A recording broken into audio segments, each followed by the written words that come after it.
As a Scotsman, the only change I like to see is the change in my pocket. Actually, all of us find change a challenge. The key feature of modern life is the speed of change. Technology is a classic example. So will be the impact of coronavirus. Our ancestors experienced change much more slowly, although there were times of acceleration. For example, the Industrial Revolution, when many migrated to the cities. World wars, when women took over what were traditionally male roles and thereby undermined the assumptions about men and women. The welfare state, which enabled many to go into a bigger world. Indeed, some people think the best year to have been born was 1947, an early baby boomer, as they're called. Much change in the past was very visible. Much change in the contemporary world is invisible as things move online and indeed as a virus impacts upon us in ways we can't see. Yet whether fast or slow, change is part of life. We have no choice about change, just as we find ourselves looking in a mirror and wondering what happened, in my case, to the hair. Sometimes we hope that God will be changeless. And this is true in terms of God's character, because God's character as love never changes. However, the stories of the Bible show us that our relationship with God always changes. And Easter is the most remarkable of these, since it is what changes everything. Jesus is risen, and the world will always be different. After Easter, we live in a new era. Like Thomas, we may find this difficult to believe, but this is the promise of Jesus. Blessed are those who have not seen and yet have come to believe. John chapter 20, verse 29. And believing isn't just about ideas in our thatch. It's about how we trust God day by day and how we sense the risen Christ living with us and leading us into a new future.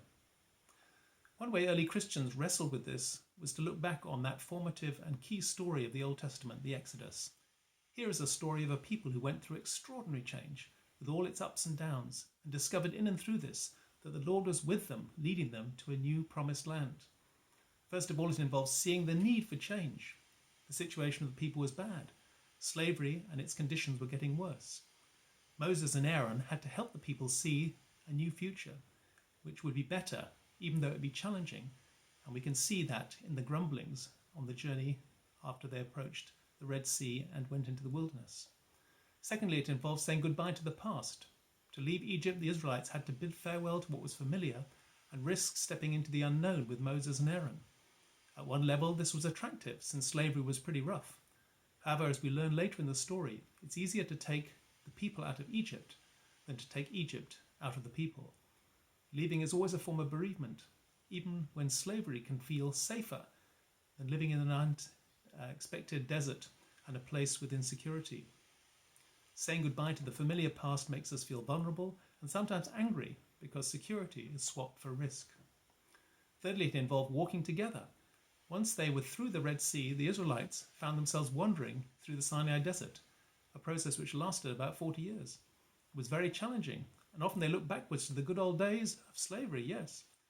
And the key challenge for Moses was to keep them walking together as God led them by fire and cloud to the promised land. It involved patience, flexibility, and stickability. It involved handling resistance and rebellion, as the story of the golden calf reminds us. And fourthly, it involved embracing a new beginning. All this change was not change for its own sake, but in order that the people might get to the promised land free from slavery and thereby become a people who could live in the promised land faithfully. And so the process was formative, because in the promised land there would be new challenges that they had to face. In it, that is in the wilderness journey, the people were stripped down to basics so they could learn to trust God in difficult times as well as easy. And all of this was true of Easter. Thomas is the apostle who represents all of us as we discover that first we need to change.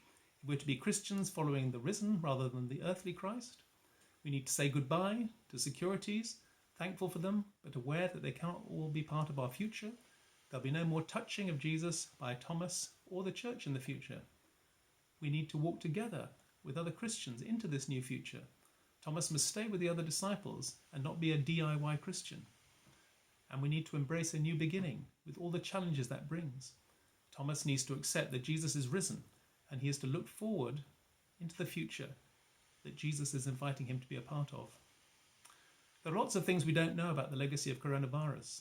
However, one thing we do know is that it will involve change.